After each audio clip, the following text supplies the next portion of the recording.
Welcome to a new edition of the Neon Jazz interview series with New York City-based jazz pianist, composer, and vocalist Kelly Green. We get into her new 2024 CD called Seams. She has a defined presence on the New York City jazz scene, headlining iconic venues like the Kennedy Center, Dizzy's Jazz Club, and the DC Jazz Festival, and having shared stages with jazz giants like Steve Wilson, George Coleman, and the great Scott Robinson. She grew up around music and has nurtured her talents over the years. We get into live shows, her history, and so much more. Dig in. Hi, Joe. How are you? I'm wonderful. How are you today? Very well, thank you. Thank you for taking a minute out. Oh, yeah, my pleasure. Thank you for taking a lifetime out of showcasing new music. Thank you so much for the opportunity. Yeah, absolutely. So before we get into your latest album, I want to know, we look at the calendar 4 years ago, everything shut down. It really affected the jazz community pretty adversely. How did you get through the pandemic and how did it change you? First of all, can you hear me okay? Is our connection cool and everything like that? Yeah, everything's good. Yeah. Oh, okay, cool. Well, yes, it changed a lot for me personally. Well, first of all, my husband had proposed to me, my boyfriend at the time, on March 6th, 2020. So I had just become engaged about 6 days before we started getting all the texts and messages that everything shut down and all this stuff. So it ended up actually being a really great blessing because we really had time to get to know each other and just be together and think about, the spiritual side of life, why are we here? What are we doing here?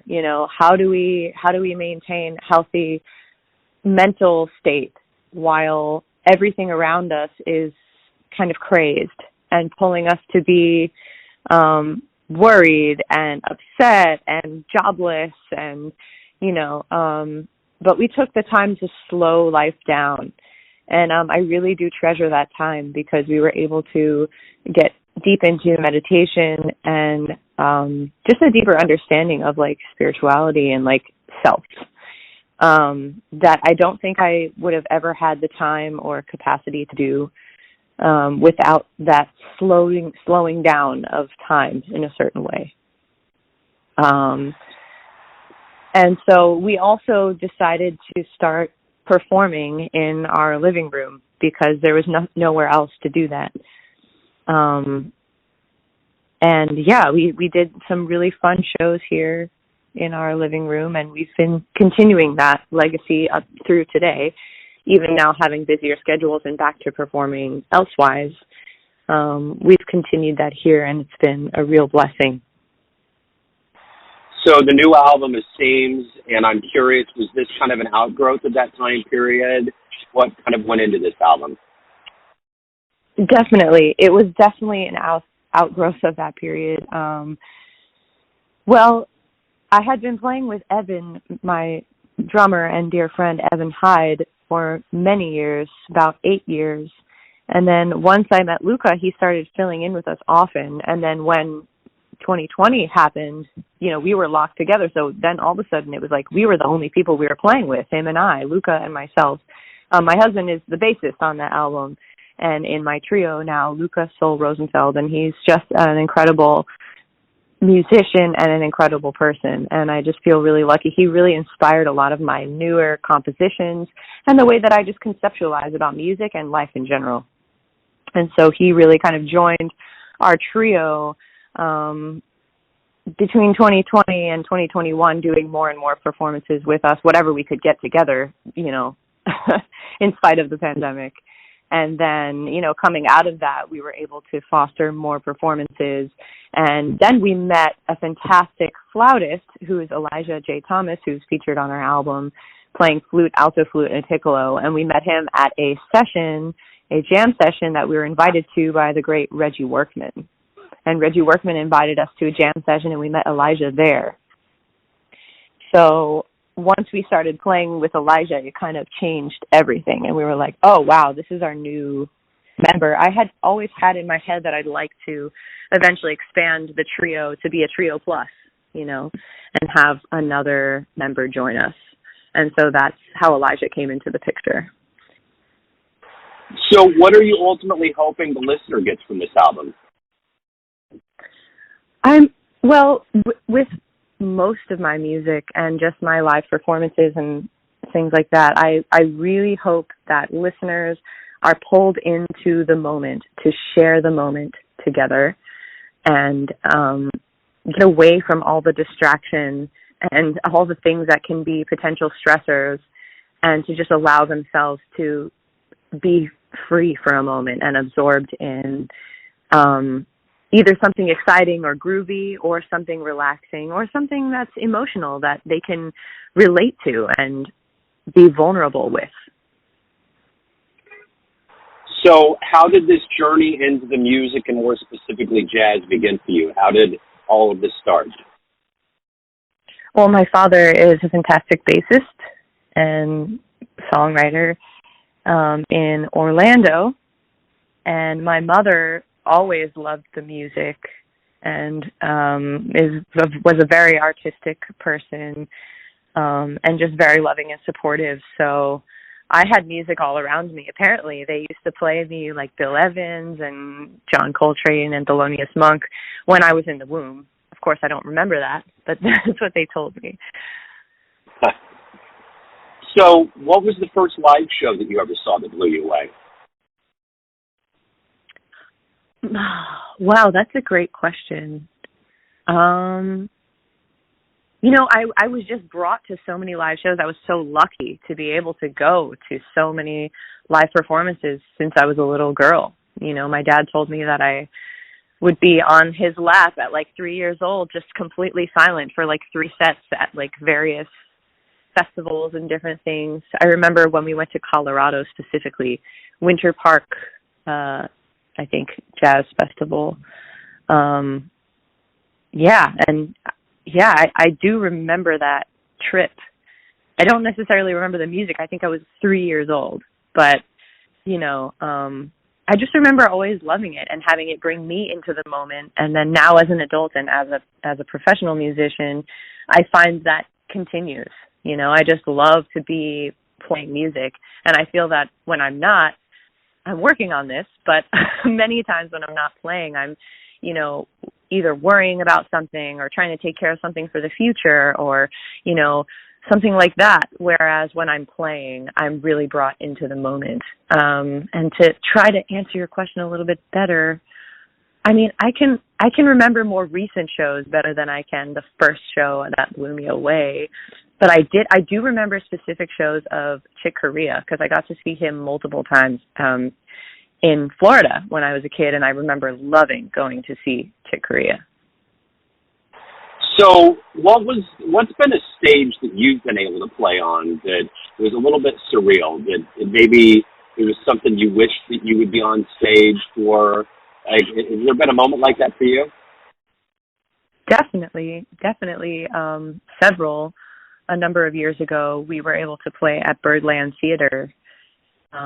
We played there several times now, and we're going to be there again on October 8th, which I'm very excited about and honored to take part in.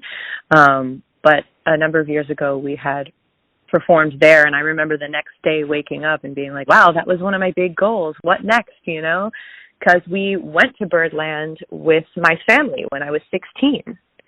And I remember talking to the door guy, Tariq, at the time, and with my whole family, my mom, my dad, and my brother.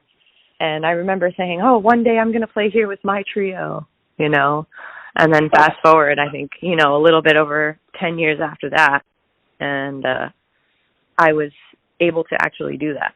So that was huge. And then also Dizzy's at Jazz at Lincoln Center was another one that was just an incredible honor and an incredible experience and many of my friends and family came, and it was just very loving and just a true honor. So there's so many things that go into being a professional musician, but what do you like the most about being a professional musician? Oh, wow, that's a really good question. I would say what I like the most, again, is that it brings me into the moment, and it brings the audience with me into the moment. I love sharing music. Like, I love sharing songs that I love, and I love sharing songs that I wrote that have a certain, message that I would like to get across to, the listeners and just the world in general. So I think I love to share. So I think sharing is one of the big, one of the big reasons I love to play music, and one of the biggest joys of being a professional musician. So, very simply put, why do you love jazz? The feeling and the expression.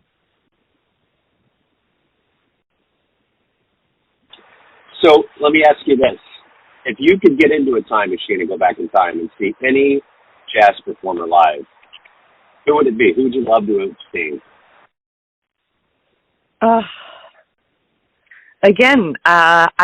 I just, that's really difficult because I just really love, I don't know, I don't think I can pick one.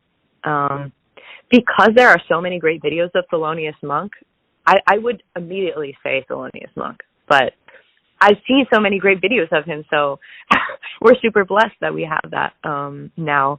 But I would say, maybe I would love to have been able to see and meet Shirley Horn in person, Blossom Dearie in person.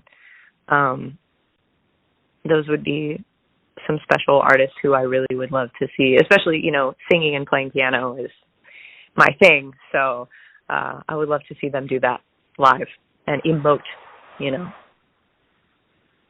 Yeah, and it's true. Yeah, anything you do want to pull up on YouTube, it's there. You can find anybody doing anything. Right. So, yeah. So, the one thing that when the pandemic happened was there was a lot of people that just because of the economics of things couldn't stay in a big city like New York, and there was fears that maybe enrollment would go down in school and colleges because there was just uncertainty. What's your bead right now on the strength of the jazz community? How strong do you feel it is now? I think there's a lot of growth. I think a lot of people are really getting into this music, and it's always been tough, and I'm not one to complain about it being tougher than any other time or I think that it's really strong, and there are clubs that close, but then there are clubs that open, and I just think that just meeting more and more people who are into the community, whether they're videographers or journalists or someone like you doing interviews and radio, and I just feel like personally excited to continue to meet more and more people who are into the music and who really, really love it. And it is something that is niche, and you have to kind of realize that it's not going to be something that's for everybody. And that makes it all the more stronger when you meet the people who love what you do and that you love what they do. So that kind of leads me into another question. Sometimes we get stuck in jazz in the past. I mean, it's a common thing that people get, be speckled by the 50s and all these other eras. But if you could see one performer that's current right now that you haven't seen live, who would you love to catch live right now that's out there? Who I haven't seen live yet. I'm lucky. I live in New York.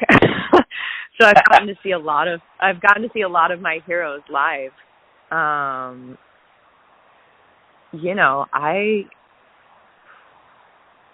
I don't know. I don't really have an answer for that. Yeah, that's fine. That's fine. So let me ask you this. If you had a dream tonight, you ran into the 18-year-old version of you, you could give that young version of you a piece of advice based on what you've seen so far, the wisdom you've gained. What advice would you give your young self? Practice. Yeah. And I would also say, just know that everything is going to be okay, and just be positive and look within for your own affirmation. Don't look outside, because your own opinion is going to be the toughest on yourself. So, practice a lot to feel confident in yourself and get in the correct mindset to be able to share what you do and not judge yourself. This, everyone out there has a perception of you, family, friends, fans, but you ultimately run the show. What's your perception of you? Who do you think you are? Wow, these questions. Wow. That's a lot. That's a lot to delve into. I believe in my spiritual beliefs that I am just one iteration of the divine spirit. And so I try my best to reach within and to allow that divine spirit to come through me. And I try not to get in my own way with my silly human senses and thoughts and, self-critiques. When I'm performing especially, I really try to just allow myself to be in the moment and to access that universality that is within me and within everybody. Because I think when you access that non-judgmental openness, that's when you really reach other people, and that they feel something deeper than just, I'm listening to cool music. They're like, oh, wow, we're all in this moment together. And that's what I strive for, especially when I compose, too. I don't feel like I'm really writing it. I feel like it's just kind of coming through me. The music is just coming through me. I'm just kind of a conduit. So I try less to be about, like, oh, it's all about me, It's really about, like, we, Totally get it. So if The Seams is the new album, if anybody wants to pick this up in a hard copy proper or see you live, what's the best way to do that? Everything is at kellygreenpiano.com. That's my website. I'm also on Instagram at Kelly Green Piano, and I have a link tree there which has links to, my YouTube channel. My website has a shop page. That's where you can purchase the CD. The vinyls, I've only made 100 copies. There's only 65 left. If you'd like to have a vinyl, please come to one of my live shows. I'd love to sign one for you. And if you do not live here and you really want a vinyl, let's talk. You can email me. And the biggest thing is I'd love to hear from you. So if you get to listen to the music and you have a feeling about a certain song or whatever, I'd love to hear what you think. And just like to grow. My goal right now is to just meet more people who, more like-minded people who enjoy the music and enjoy the journey. Perfect. Kelly, thank you so much for your time. Thank you for opening up about your world of music. I appreciate it. No, I appreciate the questions and the candor. It was beautiful to speak to you. Thanks for listening and tuning into another Neon Jazz interview, where we give you a bit of insight into the finest players and minds in New York City, Kansas City, and spots all over the world, giving fans all of that jazz. Thanks to Kelly for her time, energy, and story. If you want to hear more Neon Jazz interviews, you can find us on Spotify and Apple Podcasts. Subscribe to us at YouTube, and for everything Neon Jazz, go to theneonjazz.blogspot.com. Until next time, enjoy the jazz, my friends.